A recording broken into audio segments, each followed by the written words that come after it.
Hola, soy Juanma Espinosa, capitán del Real Jaén. Escucha los partidos de tu equipo en Canal Jaén Deportes.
Muy buenas tardes y bienvenidos una semana más a Imágenes Perdidas o Desconocidas en Jaén, en Canal Jaén Cofrade y en la radio de la Universidad de Jaén, Uniradio, en el 103.9 de la frecuencia modulada. En el programa de hoy hablaremos de temas que van a despertar, yo creo, un interés importante, porque vamos a hablar en el primer bloque de la primitiva catedral gótica, más bien de la evolución de esa iglesia mayor de Jaén desde el momento de la Reconquista en la primavera de 1246. Y para hablar de este y otros temas, con nosotros Francisco Carrillo, pintor y director de la Academia de Arte Carrillo. Buenas tardes, Paco, ¿qué tal? Muy buenas tardes, Joaquín, encantado de estar otra tarde más con vosotros. También nos acompaña José Manuel Marchal, que es historiador y archivero de la agrupación de cofradías de la ciudad de Jaén. Bienvenido, ¿qué tal? Muy buenas tardes, bien allá. Gracias. Y José Joaquín Quesada, que es profesor e historiador. Bienvenido, José Joaquín. Hola, muy buenas tardes. Un placer estar con vosotros. Realmente ya sabemos que la ciudad de Jaén se conquista. Estamos viendo una composición en la que aparece Fernando III con la recreación de la Puerta de Martos, una de las puertas islámicas de la ciudad de Jaén. La ciudad de Jaén se reconquista en 1246 mediante capitulación. Es realmente algo complejo parcelar cuáles son las diferentes etapas de la construcción, de la evolución de la iglesia mayor de Jaén, pero lo vamos a intentar. José Manuel, ¿cómo va evolucionando y cuáles son las fases de la iglesia mayor de Jaén, luego catedral, desde el momento de la Reconquista? Bueno, pues en primer lugar yo creo que lo que debemos de concretar es que la catedral es uno de los edificios, si no el de los más complejos de la historia de nuestra ciudad, ¿no? Y en general del arte, pues de todo el reino de Jaén a lo largo de su historia.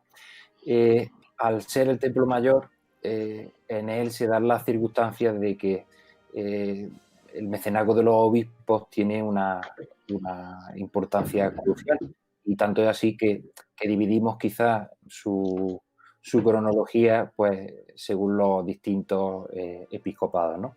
Para hablar de la Catedral de Jaén antigua, lo primero que tenemos que traer a la reflexión es el año 1246, el año en el que la ciudad pasa a la corona de Castilla, pasa a pertenecer a Fernando III, y sabemos que en esa fecha lo que se hace es consagrar una mezquita islámica como iglesia cristiana.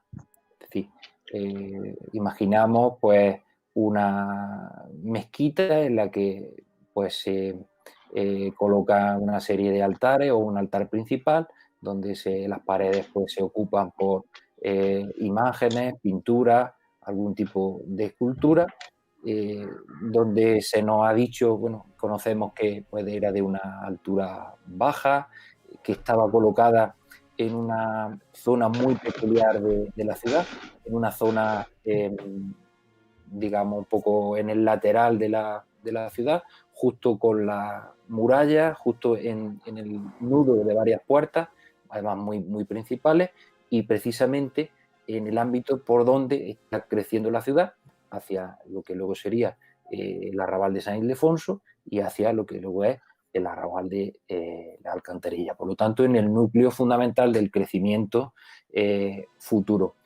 Para hacernos un poco una idea de cómo debía ser esa zona, yo diría que podemos imaginar lo que es la actual Catedral de Ávila. La Catedral de Ávila tiene toda su cabecera directamente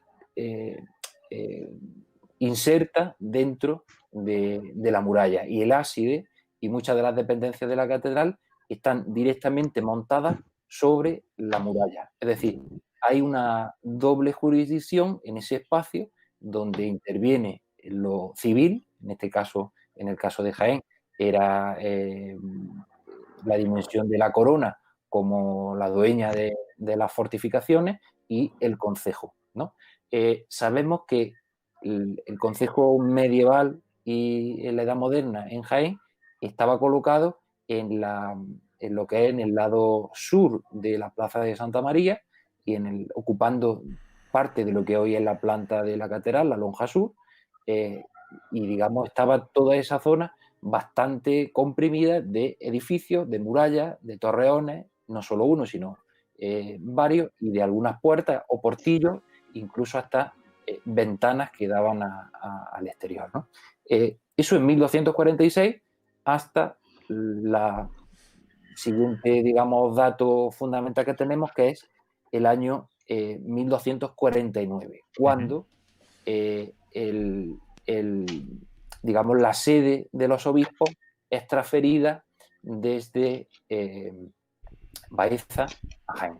Y todos sabemos que la diócesis de Jaén tiene 2 catedrales, el obispo de Jaén tiene 2 cátedras, y hay un cabildo que tiene una sede múltiple, una en Baeza y otra en Jaén. Lo que pasa es que los canónigos están distribuidos de tal manera que el número mayor reside en Jaén y un número menor reside en 2/3, si no me equivoco, ¿verdad? Eso es. La iglesia que se consagra en el 46 no es una iglesia catedral, es una iglesia mayor, y a partir del año 49 será, junto a la de Baeza, catedral de la diócesis. Esa es digamos, la génesis de la historia de la institución y del edificio. Hasta el siglo XIV no tenemos tan certeza en torno al edificio, y es que en el año 1368 sabemos que en una de esas racias producidas a raíz de la Guerra Civil de Castilla, el bando que apoyaba al rey Pedro I, que se apoyaba también en ejércitos mercenarios del reino musulmán de Granada, asaltan la ciudad y destruyen muchos de sus edificios. Perdona, José, ¿me equivoco si digo que estaban capitaneados por don Pedro Gil, el de la Torre?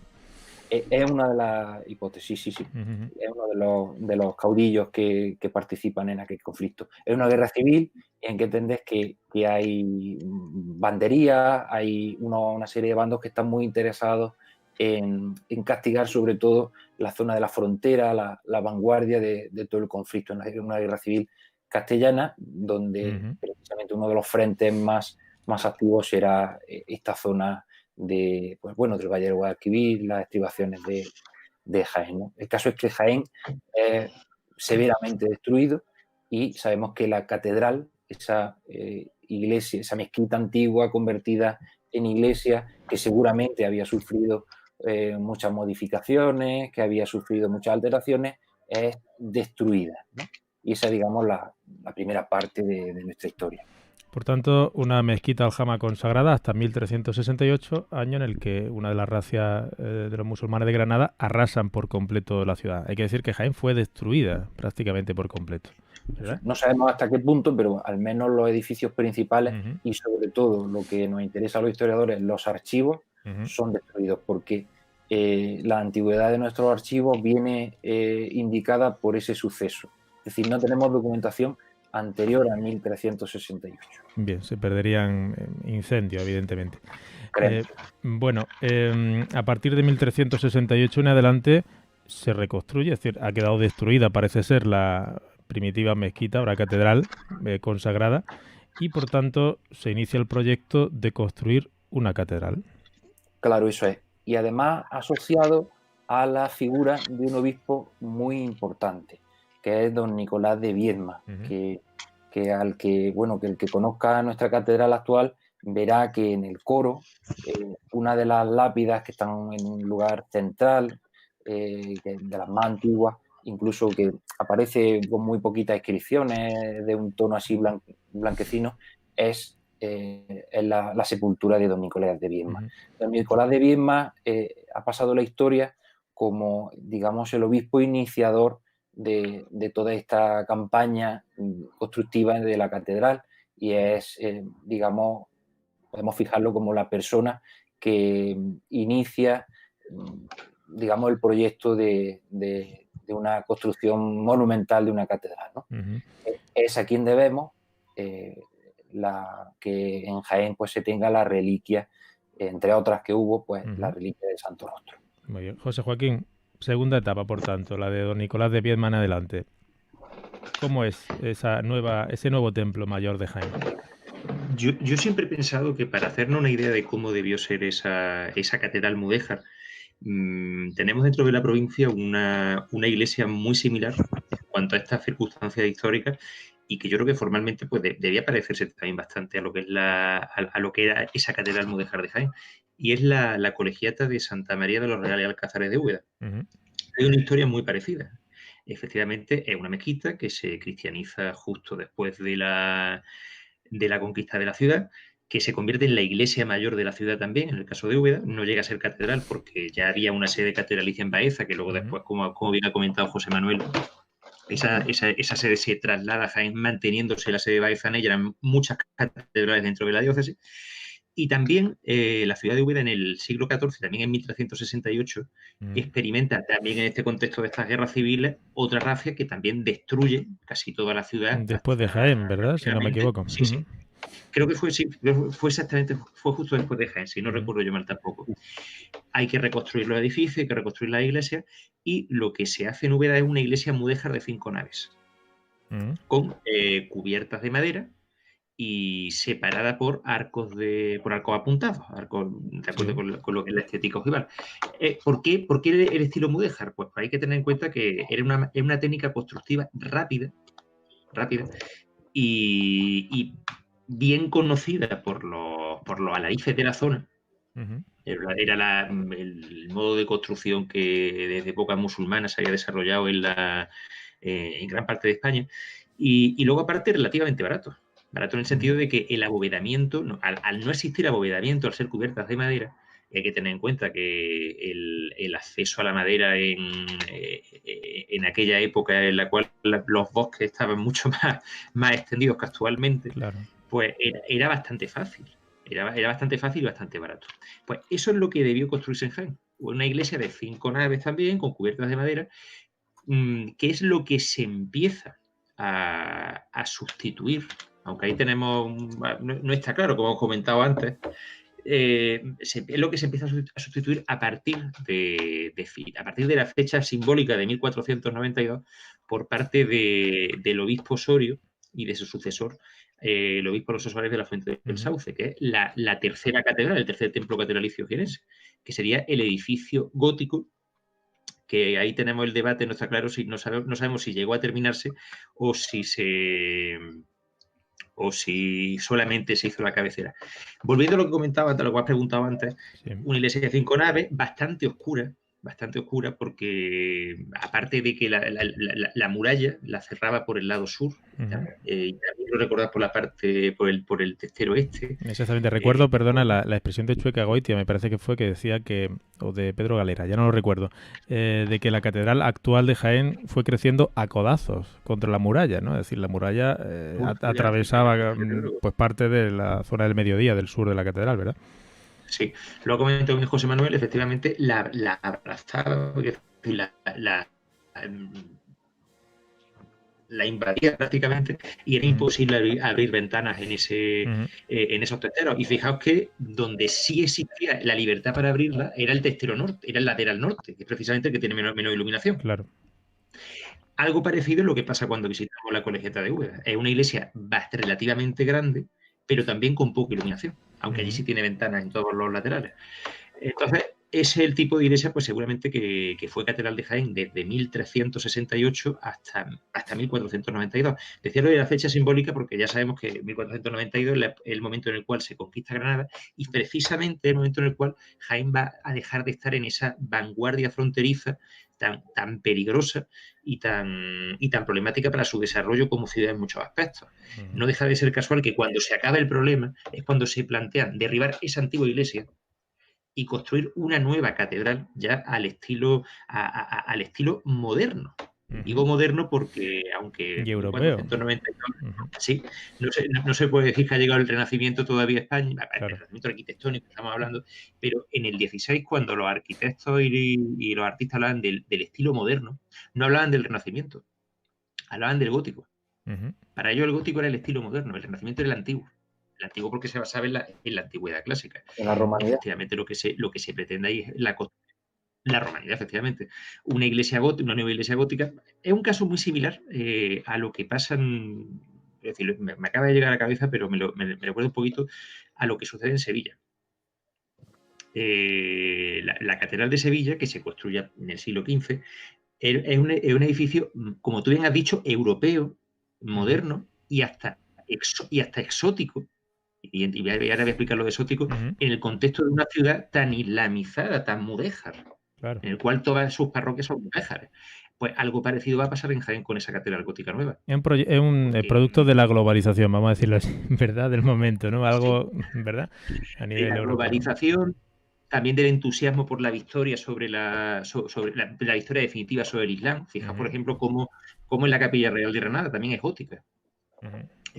Una victoria también estética, vamos a decirlo así, ¿no? Efectivamente, ahí está. Porque el mudéjar no dejaba de ser una dependencia estética con respecto a la cultura musulmana. Entonces, eso es lo que... No sé si responde a tu pregunta. Esa era la catedral que tenía Jaén. Que, por cierto, no se sabe si tenía... a veces José Manuel o Paco, o tú no me podéis corregir. No está claro si tenía o no una especie como de claustro, un pequeño patio. Sí, pues de eso habla de Amaza, ¿verdad? Y habla incluso de claustra en femenino. José. Claro, no sabe la extensión. Él cuando describe la situación lo que está diciendo es que la catedral tenía hacia lo que es la actual plaza de Santa María, tenía adosadas casas y edificios públicos asociados al concejo, y él habla de, bueno, podría ser como la iglesia de Sevilla o la iglesia de Córdoba, que tenían un gran claustro, pero en este caso yo creo que él mismo se contesta y dice que ese claustro debía ser muy pequeño, aunque sabe que existía incluso capilla y había actividad litúrgica en ella, pero debía ser bastante pequeño y debía estar, como tú has dicho, que es donde había holgura, debía estar hacia el norte. Hay que considerar en ese sentido que las otras dos iglesias mayores de la diócesis de Jaén, por un lado la Catedral de Baeza y por otro la Colegiata de Úbeda que hemos aludido antes, las dos tienen claustro. O sea que no sería nada extraño que Jaén también lo tuviera. Claro, incluso era una necesidad también donde residen los canónigos, donde hay una serie de necesidades también de almacén, de vivienda, ¿no? Es decir, el claustro cumple también una serie de funciones que no solo son litúrgicas, ¿no? Paco Carrillo, estamos hablando en general un poco de cuestiones históricas, pero desde el punto de vista artístico hemos mencionado un poco qué supuso ese cambio del arte mudéjar al gótico, ¿no? Hablar un poquito de ese arte mudéjar, ¿en qué consistía? A grandes rasgos. Bueno, ya casi se ha testado aquí, ¿no? Pues es sobrevivir un poco sobre el arte islámico, ¿no? Cristianizarlo, dejarlo un poco, hacerle un lavado de cara y con materiales tampoco demasiado buenos, porque tiramos mucho de ladrillo, también tiramos mucho de mampostería y sobre todo de madera. Pero yo sobre todo quisiera hacer una pregunta porque me queda un poco con los historiadores magníficos amigos. Es probable que en ese cambio que estamos hablando del mudéjar al gótico y de toda la apertura al gótico, el Díaz Martínez de Maza hace alusión a unas medidas ciertas de la catedral.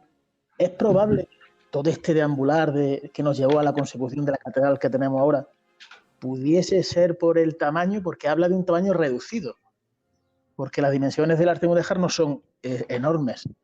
No sé si tendrá que ver, pero yo he estado apuntando antes algunas cosas y la verdad es que la previa que hemos hecho de conectar en directo, pues hemos estado hablando y la verdad es que yo soy el primero en aprender con ellos, porque la verdad es que como podéis comprobar es un auténtico lujo teneros y escucharos, sobre todo para aprender con vosotros.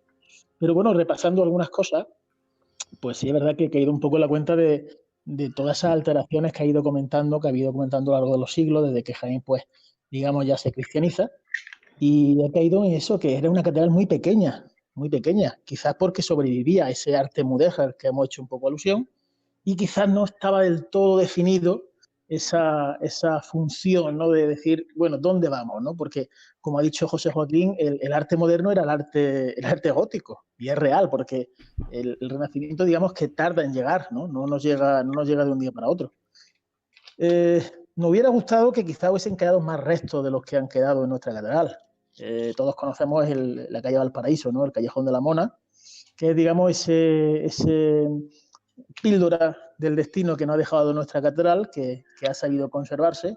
Desde aquí que quisiera romper una lanza, porque creo que hay que conservarlo mucho mejor de lo que está, simplemente añadir eso, porque se están perdiendo muchísima decoración del piso.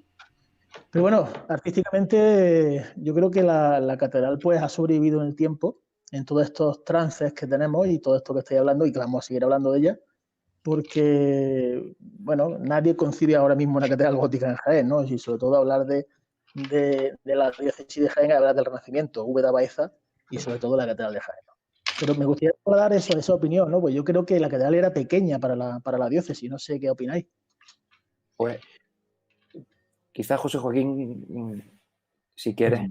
Bueno, la catedral era pequeña porque, claro, es que hay que pensar que la catedral de Jaén que conocemos actualmente, la gran catedral de Jaén, es la catedral que se construye en una diócesis que no solamente es meta de peregrinaciones por la veneración del Santo Rostro, sino que estaba entre las 10 más ricas de toda Castilla en el siglo XVI.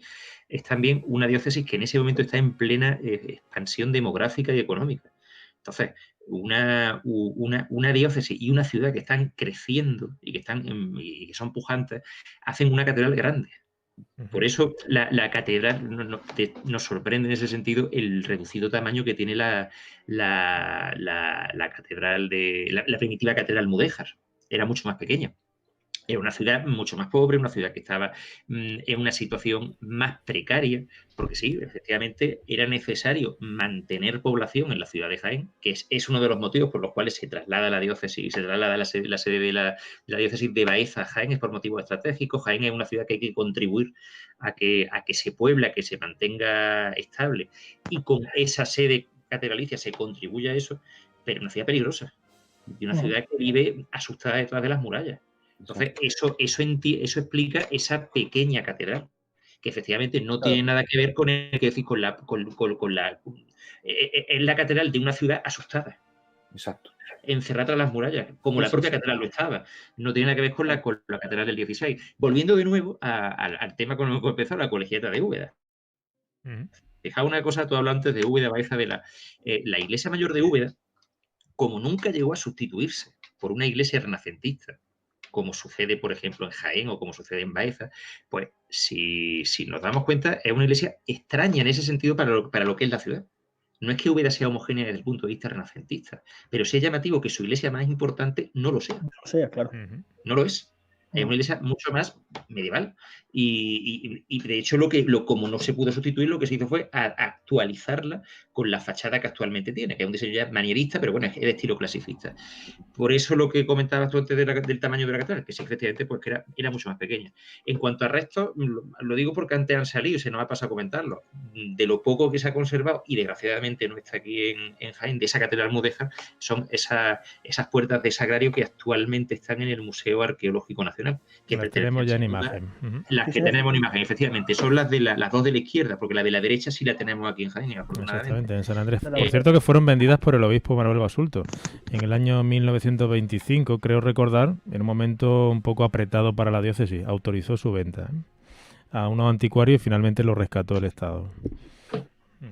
Afortunadamente, porque son piezas extraordinarias.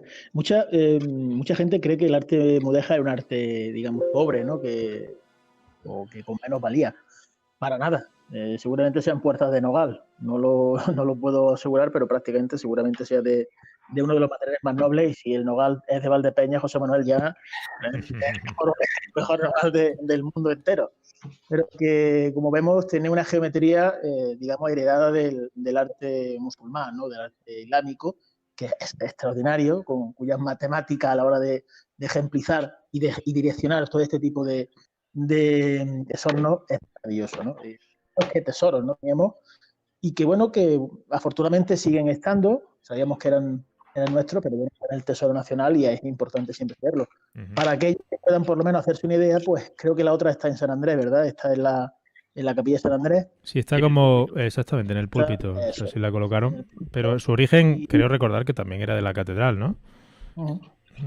Yo creo, siempre me llegó que sí, no lo puedo asegurar como historiador. Desde luego su emplazamiento primitivo no era donde está ahora. Pues son bellísimas y a unas puertas, como digo, que hablaremos otro día de la iglesia de San Andrés, que creo que también da largo y tendido, que casi conecta con este periodo. Y os invito a que la veáis porque es una auténtica maravilla, por lo menos uno de los restos de esta fase inicial de nuestra catedral. Que además, corregidme si me equivoco, cuando decimos que son puertas de sagrario, y esto me vaya a tener que corregir porque seguramente voy a meter la pata, pero no pensemos en un sagrario tal y como nosotros lo vemos actualmente en los presbiterios de las iglesias, que son reducidos. Son puertas de sagrario porque la capilla en la cual se hacía la capilla donde se reservaba el Santísimo, iba separada del presbiterio, si no me equivoco. Estaba cerrada con una especie, algo parecido a lo que es el iconostasio en la iglesia ortodoxa. Un murete que separaba la parte de la consagración de la parte donde se reservaba el Santísimo. Entonces, esas son las puertas por las cuales entraba el sacerdote a ese, por así decirlo, ese Santa Santorum, a ese lugar de en cierto modo era una especie como recordando un poco la distribución simbólica o la ubicación del Santa Santorum en el templo de Jerusalén, diferenciado del resto del templo. Bien, tenemos también imagen. Por eso el tamaño que tiene. Claro, tenemos imagen precisamente de una de las bóvedas, de la bóveda de la capilla de la Inmaculada de San Andrés. Debía de ser similar, ¿verdad? La del cimborrio, el cimborrio que estaba también labrado en yeso de esta catedral mudéjar, según descripciones que nos han llegado. Bueno, si no me equivoco, ya era de la catedral gótica. Ese cimborrio. Bueno, claro, en este caso, claro, tendría ya decoración gótica, exactamente. Sí, es cuando a partir de 1492 se plantea la construcción de una nueva catedral, que se empieza como todas por el testero, porque claro, era en cuanto había un lugar para consagrar, para dar misa, ya la catedral se consideraba que estaba en funcionamiento. Entonces, claro, se empezaban siempre por la cabecera. Se empieza por la cabecera, que es lo que va a hacer también el obispo Alonso Suárez, que la va a utilizar como su capilla, la patrocina y la convierte en, aparte de la capilla mayor, en capilla de enterramiento para él. Y justo delante se construye este cimborrio gótico, un cimborrio parecido a este, lógicamente de mayores dimensiones, pero que como se hunde en 1525, es el único, es decir, la única forma de imaginarnos cómo era viendo esta bóveda de la capilla de la Inmaculada de San Andrés, o también podemos ir a Santa Clara, que también el presbiterio tiene un abovedamiento parecido, podríamos haber ido, si no llegase por las desgraciadas intervenciones de los años 50, a la iglesia de San Juan, que también tenía el presbiterio, un cimborrio muy similar en el presbiterio. Que además surge, lo ha comentado antes José Manuel, como una necesidad también, no solamente ya decorativa, sino casi funcional. La iglesia mudéjar, que se empieza a sustituir desde la cabecera, era muy oscura, tenía muy poca iluminación, como hemos comentado antes. Entonces, este cimborrio elevado permitía que entrara un poquito más de luz a ese espacio tan tenebroso. Bien, bueno, vamos a hablar del papel en esta, digamos, tercera o cuarta etapa de la catedral de Jaén del obispo Alonso Suárez de la Fuente, el obispo insepulto, llamado el constructor. Fueron innumerables las construcciones que apadrinó en el reino de Jaén. ¿Cuál es la labor? ¿Qué decide hacer el obispo Alonso Suárez? Bueno, yo creo que Alonso Suárez es, no solo por el año en el que accede al episcopado de la diócesis de Jaén, en el año 1500, él es obispo de Jaén del año 1500 al año 20, es quizá el primer obispo que participa de la nueva iglesia y del nuevo modelo de administrar las diócesis surgido a raíz de la reforma del cardenal Cisneros, ¿no? Es un personaje que podríamos, no sé, destacar entre los 5 o 6 principales obispos que ha tenido la diócesis, tanto por su papel como reformador, como obispo, que incluso celebra un sínodo en 1511. Un sínodo para la Iglesia es como una reunión constitucional, ¿no?, en la que se otorgan unas constituciones, en la que se otorga un código en el que mediante el cual se gobierna la diócesis, ¿no? En este hombre se dan bastantes circunstancias.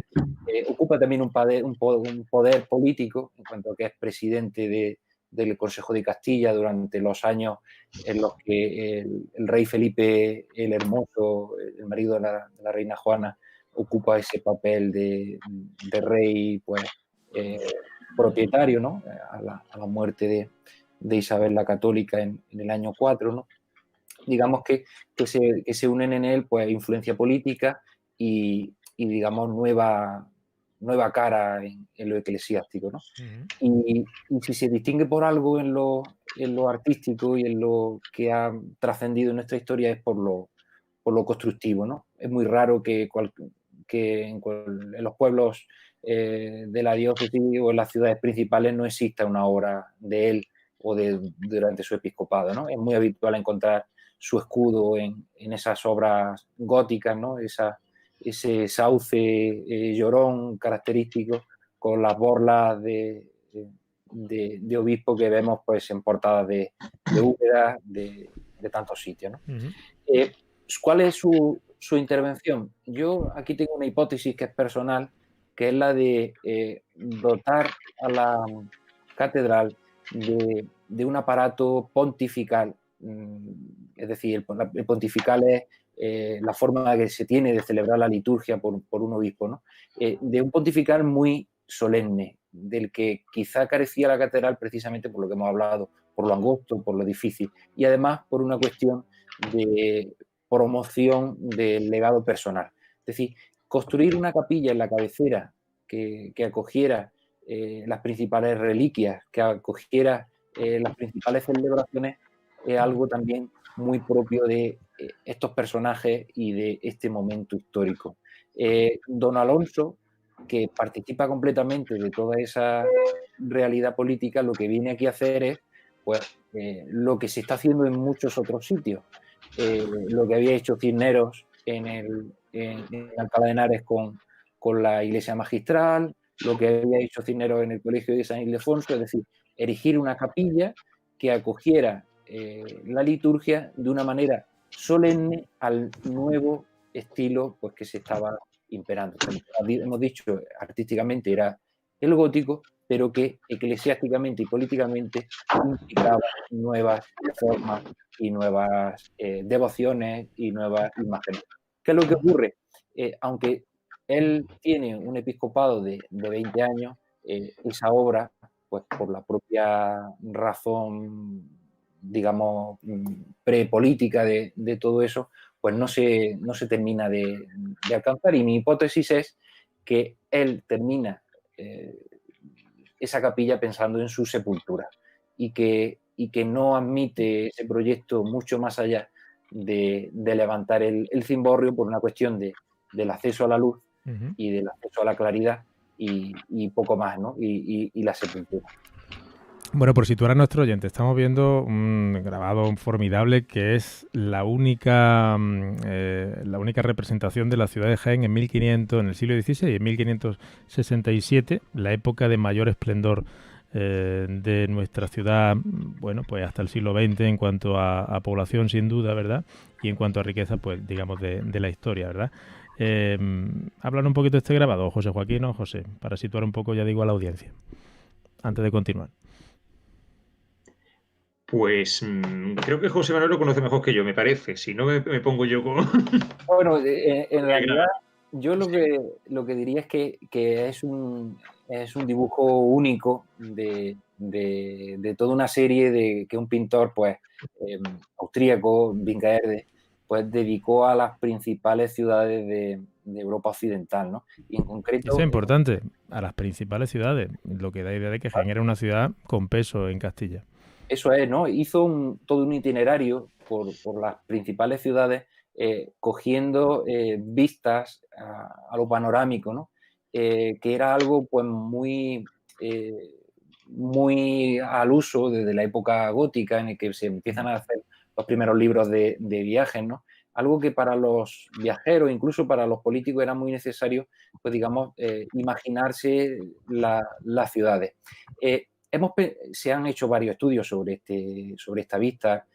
Los que nos escuchen podrán buscarlos. Pues no sé, la vista de Antón Bingaerde de Jaén. Hay distintas bibliografías sobre esto. Pero tenemos que pensar también que revisten un poco de idealización en cuanto a que buscan la homogenización, buscan un poco la simetría, la simplicidad de muchas formas. Es verdad que podemos adivinar, pues, por ejemplo, y específicamente en el perfil de la catedral, o vemos ahí esa torre de las campanas y a la derecha la magnífica torre de reloj que sabemos que existió prácticamente hasta el siglo casi XVIII en nuestra ciudad y que estaba dentro de lo que era el recinto del Palacio Episcopal, que estaba en el lado norte de la catedral, en la calle Campana, ¿no? Esa idealización de todo este tipo de vistas lo que permitía era pues, las coreografías que se llamaban, las historias, buscar la antigüedad de las ciudades y hacer una genealogía del poder y una genealogía del urbanismo con ella, ¿no? Yo creo que en el caso de la visión que hace de Jaén, bastante de los edificios principales, miramos el castillo, miramos la catedral, algunas de las puertas de las murallas, algunas de las primitivas iglesias parroquiales que se distinguen, el convento de San Francisco se intuye, ¿no? Quizás lo que vemos ahí es quizás la idealización lejana de una ciudad pues, que está creciendo en ese pues, siglo de oro, ¿no? En el que pues, podemos decir que la época de oro dorada de la ciudad y que precisamente coincide con la construcción de nuestra catedral. Por tanto, estamos viendo una imagen de la catedral que viene a ser la que dejó el obispo Suárez, ¿verdad?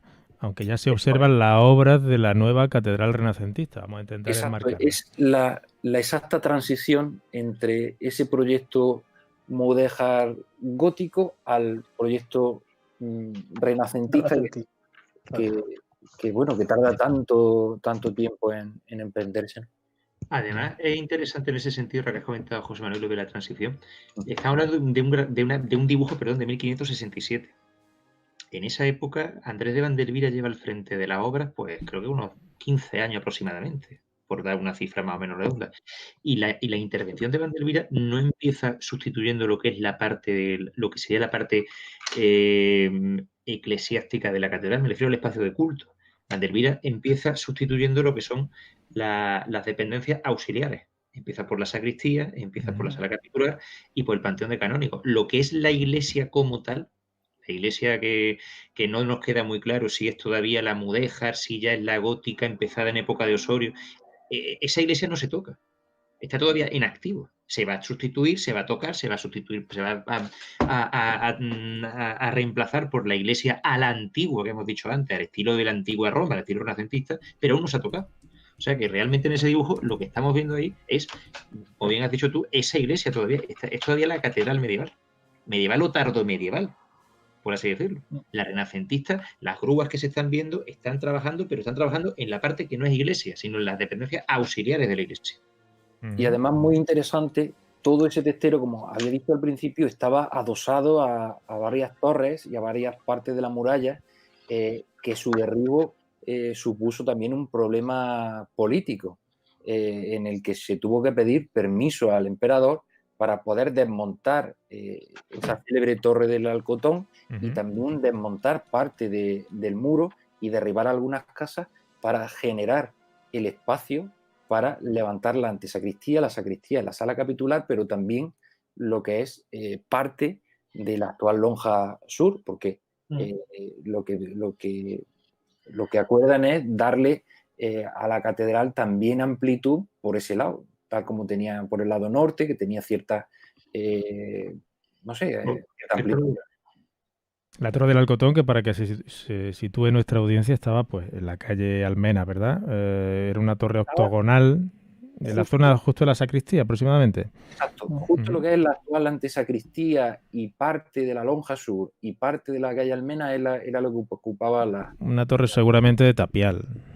Bueno, no lo sabemos. En realidad, cuando tienen que derribarla con tanta, en fin, con tanta ciencia de la arquitectura, debía ser algo sólido. Y además sabemos que era ocupada como prisión para los caballeros 24 de la ciudad. El ayuntamiento estaba contiguo a la torre y muchas de las almenas y de las torres eran usadas por el... O sea que esto de la corrupción no es nada nuevo, ¿verdad? No, bueno. Bien, los caballeros 24, que como saben son los concejales, eran los concejales de la ciudad de Jaén. Bueno, no es así. Bueno, aproximadamente, para entendernos, evidentemente, ¿no? Que fue, bueno, los Reyes Católicos concedieron un número de 12, si no me equivoco. No, perdón, Enrique IV, ¿verdad? El número de 12 y fueron duplicados por los Reyes Católicos. Eso es, son los regidores. Los regidores, sí. En las leyes de Castilla se conoce como regidores, pero en Andalucía tienen un nombre específico, una denominación que es Caballeros 24, que alude un poco a que primigeniamente eran 24, luego amplían las concesiones, como has dicho, permiten que se amplíen a más de 12 y digamos, se convierten también en cargos que se pueden comprar, cargos que se pueden heredar. Y bueno, lo que hace es que las familias principales de la ciudad pues ocupen esos puestos, ¿no? Bueno, no sé si tenía algo más que añadir sobre la catedral primitiva de Jaén, la iglesia mayor, porque realmente es un tema que, bueno, que contiene episodios de una gran oscuridad, pero que hemos intentado esclarecer aquí. ¿Algo más que añadir? Sí. Yo para añadir algo diría que la gran laguna que tenemos aquí, que no podemos llenar por lo documental, en cuanto a que los archivos fueron destruidos en el siglo XIV. Yo creo que la gran ilusión que podríamos tener en conocer más sobre la iglesia gótica vendría de dos factores. Uno, el conocimiento fotogramétrico de la catedral, es decir, que de la actual catedral, que si supiéramos cómo es realmente piedra a piedra, centímetro a centímetro, algo que no se sabe. Y luego, en un segundo factor, que la pudiéramos excavar arqueológicamente, parte de las lonjas, parte de las naves actuales, incluso de los subsuelos, para delimitar perfectamente y qué queda de toda esa cimentación, precisamente para resolver las dudas ciertas de cómo era de larga, de cómo era de ancha, hasta dónde llegó. Es decir, campañas creo yo que casi estarían un poco en lo utópico, pero que bueno, en grandes catedrales europeas, se me viene a la mente la de Viena, pues se han hecho muy ambiciosas y de una manera muy, muy respetuosa con el patrimonio, y que yo creo que esos dos métodos serían los que nos aportarían más información de todo esto, ¿no? Muy bien. Bueno, pues vamos a continuar con el segundo bloque del programa en tan solo momento aquí en Imágenes Perdidas o Desconocidas en Jaén.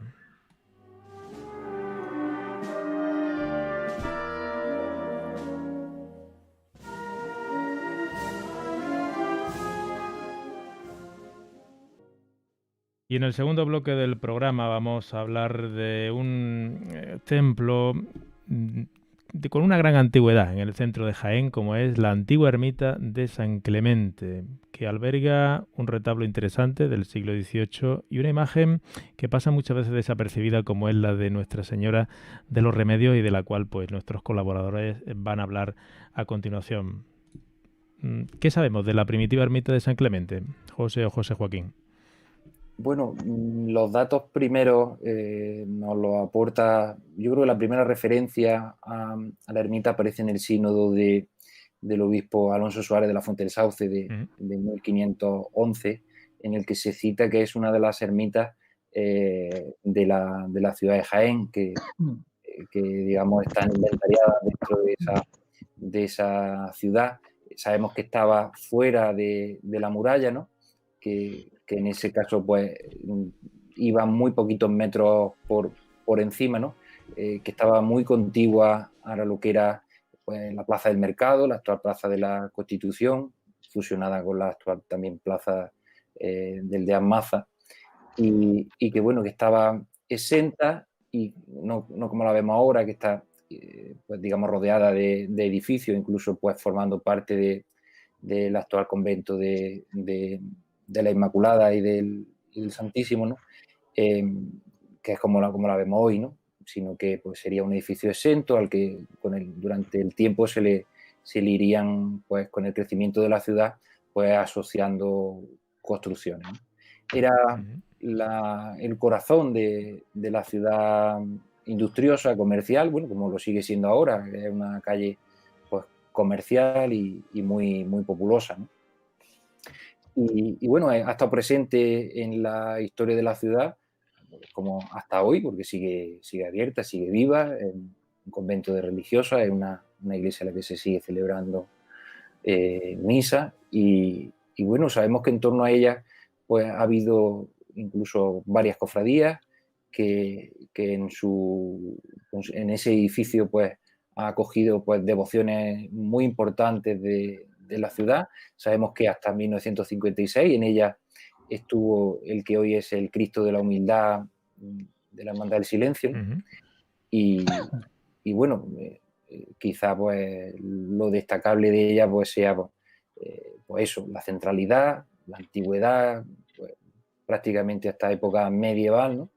Y por la permanente vigencia del templo en nuestro día a día, ¿no? Es curioso, seguramente a algunos oyentes les sorprenderá la antigüedad del templo, porque en apariencia pues podríamos pensar que no es tan antiguo, y es que bueno, la digamos remodelación de, no sé si fue precisamente en los años 50 cuando se le crea el convento, hace que estéticamente al margen del retablo pues parezca un templo más reciente, ¿verdad? Claro, que se ha embutido en él, es decir, una ermita en la que se le ha asociado un convento que pues tiene toda una serie de arquitectura pues, obligada, ¿no? Pues una sacristía, una sala capitular, la propia vivienda de las religiosas, incluso creo que tiene una planta encima, se amplió la fachada, que es totalmente moderna, ¿no? Y bueno, lo que pasó pues de una ermita barroca, que es como se veía por dentro, pues ha pasado pues a una iglesia conventual, ¿no? Bueno, ¿qué podemos hablar de este retablo del siglo XVIII, por lo tanto? Bueno, yo creo que es de estos retablos genuinamente del barroco de Jaén, como hemos estado comentando en otros programas. Yo creo que si no es hermano, es primo hermano de los retablos de San Ildefonso, el de la Capilla de la Virgen de la Capilla, ¿no?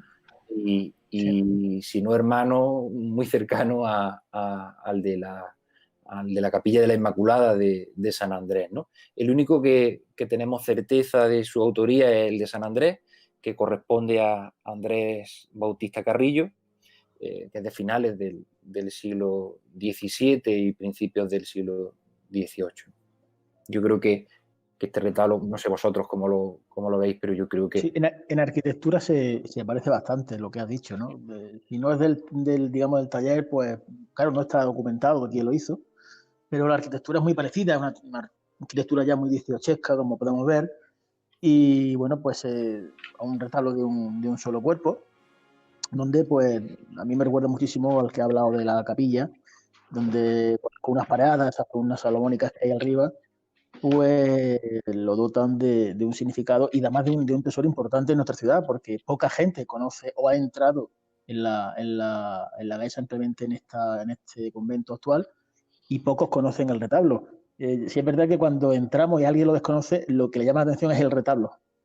Cuando lo vemos, lo vemos en ese aspecto, pues lo vemos perfectamente conservado, que la verdad es que funciona muy bien. Y la arquitectura, pues sí, está dentro de lo que has dicho, y bueno, pues yo creo que es de una valía interesante, ¿no? El retablo del altar mayor que tenemos. Yo destacaría otra cosa, que es el camarín. Y está directamente en relación con toda esa tipología de camarines genuinamente de Jaén, que seguramente pues están construidos sobre voladizo, ¿no? Y al que seguramente pues se accedía por uno de los laterales, ¿no? Como el propio de la Virgen de la Capilla, como el propio de la Inmaculada en San Andrés, como el de la Virgen del Carmen de San Bartolomé, o el propio del altar mayor de San Bartolomé, ¿no? Seguramente, José, se conserve y dé un patio interior, ese camarín volado. Tiene acceso de luz y tiene una puerta lateral, es decir, seguramente se puede acceder todavía hoy día desde los laterales. Lo que no vemos desde la calle, como sí se vería en siglos en los que la ermita era exenta, sería el camarín, ¿no? Volado por fuera. Bueno, y este retablo, y bueno, sí, también el camarín alberga una imagen que es la de Nuestra Señora de los Remedios, que a pesar de habitar en el centro de la ciudad, pues es una perfecta desconocida para la mayoría de la gente. Paco Carrillo, ¿qué tipo de escultura es esta y cuál es su valía? Pues mira, decir que es una imagen cuya valía no es para nada baladí, ¿eh? Es una imagen antigua, yo la citaría en torno al muy finales del 16, principios del 17, por toda el arquetipo que tiene, ¿no? La fisonomía que tiene, con un ligero contraposto, y aparte, algo muy significativo es que es de talla completa, sin decir que es una talla muy pequeñita, que no es una talla grande, no supera el metro de altura, pero tiene tallado los ornamentos de la ropa, ¿verdad? Ricamente, por las fotografías que nos han llegado de don Lope de Sosa, pues ricamente, y por las ilustraciones que podemos ver, aunque son en blanco y negro, pero ricamente estofado, y yo creo que es una imagen de una valía considerable. Aparte, aunque es una imagen muy tocada, porque estamos viendo que bueno, pues casi todas las alteraciones que han sufrido muchísimas imágenes antiguas pues han sido remozadas malmente por inexpertos que al final han deteriorado la estructura original de la imagen. Nos citan también desde Lope de Sosa que la imagen fue alterada con muy mala fortuna en uno de sus brazos, donde también se le añadió posteriormente el niño Jesús que vemos ahora. Yo creo que tiene una pulcritud muy bonita en la cara. Es una imagen muy desconocida, muy desconocida. Os animo, como siempre, a que conozcáis nuestro Jaén y que cuando podamos entrar en el convento, pues veamos la imagen. Y bueno, no es una imagen para nada de baja valía, ¿no?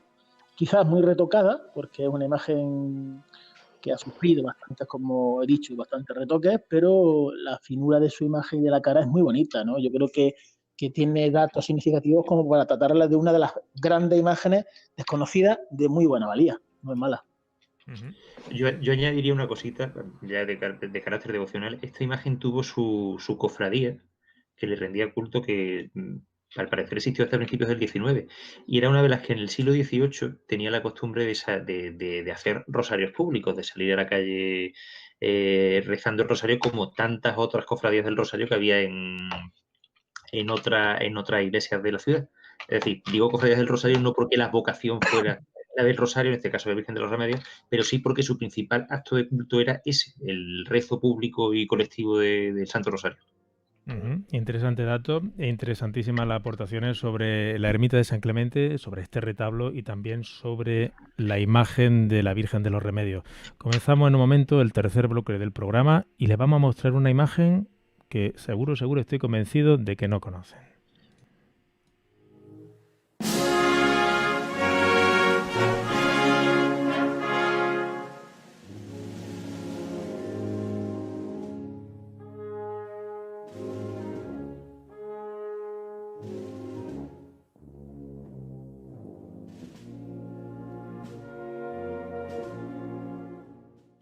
Bueno, José Marchal, ¿qué estamos viendo en este momento en imágenes? Una imagen una talla que, según tenemos entendido y según consta en el documento al que hemos tenido acceso, procede de la iglesia de San Juan de Jaén.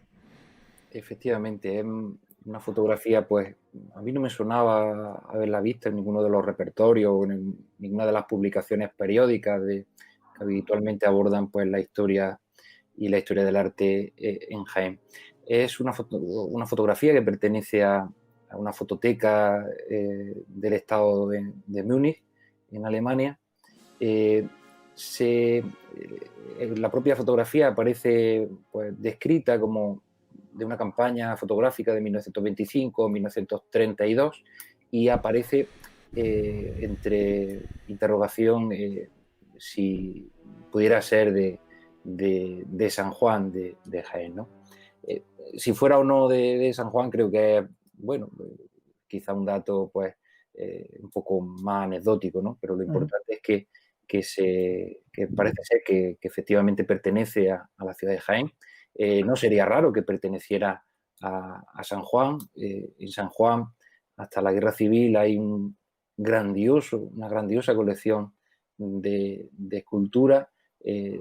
Lo que conocemos por las imágenes devocionales pues, célebres de las cofradías, tanto del Santo Sepulcro como de la Virgen del Carmen o de Nuestra Señora del Tránsito, que son los tradicionales, pues se sumaba pues altares laterales pues como el de San Jacinto, el de San Antón, los distintos que se habían subido procedentes de la iglesia de San Miguel o de San Pedro, ¿no? Y a su vez pues de la Santa Cruz o las distintas fusiones de templos que a lo largo del siglo XIX fueron sucediéndose, ¿no? Yo pues diría que es parte de ese patrimonio disperso que San Juan reunió, muy valioso en cuanto a escultura que pudo existir ahí. En cualquier caso, sí es seguro que pertenecía a la ciudad de Jaén y bueno, una fotografía pues de algo pues, ya desaparecido a nuestra vista, de nuestra historia del arte, ¿no? Y bueno, que por lo que vemos parece una inmaculada, aunque parece arrodillada sobre un cojín y bueno, no sé si Paco podría hablarnos más un poco de cuestiones técnicas o un poco de cronología, pero adelante, Paco. Mira, la verdad es que, bueno, lo primero sorprendíamos sido nosotros cuando hemos visto esta bella imagen, me parece una imagen singular.